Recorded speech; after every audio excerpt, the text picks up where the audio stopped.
Una! Una! Bangun tak? Una, bangun! Pasal phone malam tadi, Lokman tak ada dekat bilik aku. Sebab dia cakap kau tak best. Kenapa dia dekat bilik kau malam tadi? Ni tak adil. Kita kena buat jadual. Ikutlah jadual yang kita buat tu. Kau malam tadi malam aku.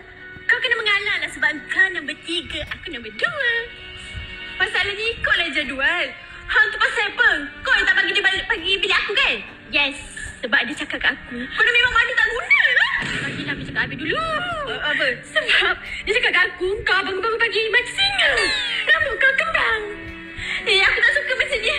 Tak boleh macam ni. Kau apa pasal siot? Kenapa ni? Dia tu madu tak guna. Kenapa? Cuba cerita sikit. Kak Long. Patutnya mana tadi malu Rina Kak Long. Lepas tu tak balik rumah. Lokman tak ada kat bilik Rina. Yang bilik perempuan ni. Man, why? Lokman yang cakap dia ni kerepot. Oh my god. Kak Long, masam? Yang masam tu kau. Spender Lokman tu aku yang basuh. Oh my god. Tak payah cakap pasal spender lah sekarang ni. Spender dah aku yang beli. Sabarlah korang. Kita ni sebagai madu perlu bersatu. Janganlah nak gaduh-gaduh. Lokman Musa je pun. Masalahnya, Kak Long ni sebagai isteri pertama, Kak Long faham sangat perangai Abang Umar tu. Dia ada penyondok, ada betul. Kak Long, dia tu. Tadi dia santai Abang Lokman. Dia yang sondor Lokman kat rumah. OMG. Mana dia tahu? Mana dia main santai-santai lah? Dah tu, macam mana Lokman boleh tertarik dengan kau? Sebab aku hello. Oh, hello. Oh, betul lah. Hello. Hello.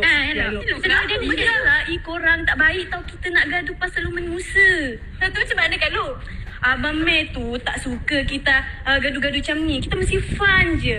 Fai kenal Abang Mei tu, dia tak suka kita sebagai isteri Lokman perlu bersatu. Okey? Isteri nombor 2, apa nak minta maaf dengan aku? Isteri nombor 3, sabar. Kita nak mengalah Kak. Isteri nombor 2, sila lah. Okey. Abang Mei tidur tu, dia bangun jap lagi. Kita ni mau sarapan tu Abang Mei ni. Masih kejap kan? Abang Mei. Kau tak payah mengada lah perempuan. Abang Mei baca bagus sendirilah. Sini. Okey. Kita sebagai madu Lokman, kita harus bersatu, teguh, okey? Dia tak nak. Kenapa? Maafkanlah. Tak salah kita mahu, dia tak nak. Minta maaf lah. Sini, betina ni. Kau ni. Sini. Cium. Tak payah cium sangat lah. Okey. Stop. Sebelum kita nak sarapan dengan Abang Lokman Musa, okey, kita perlu radio, okey? Macam kita tahu Abang Lokman Musa suka kita bersemangat, bersatu. Dia tak suka isteri dia gaduh-gaduh, faham? Okey, ready? Okey, Abang Lokman tu adil orangnya, faham? Isteri nombor 3? Isteri nombor 2? Tak nak balik. 2, tu 3. Alah, kalau pertama diam-diam situ. Okey, ready? Okey. 1, 2, 3. Cakaplah madu tu. 1, 2, 3. Madu tu Kak Lu yang cakap. Sorry. Faham. Sorry. Pertama macam tu. 1, 2, 3. Madu. Lokman. Zup. Zap. Kak Lu. Dua kali Kak Lu. Ulang balik. Okay, sorry. 1, 2, 3. Madu. Lokman. Semangatlah. Abang Lokman tak suka lembut-lembutnya. Suka kasar-kasar. Okay. Faham? 1, 2, 3. Madu. Lokman. Zup. Zap.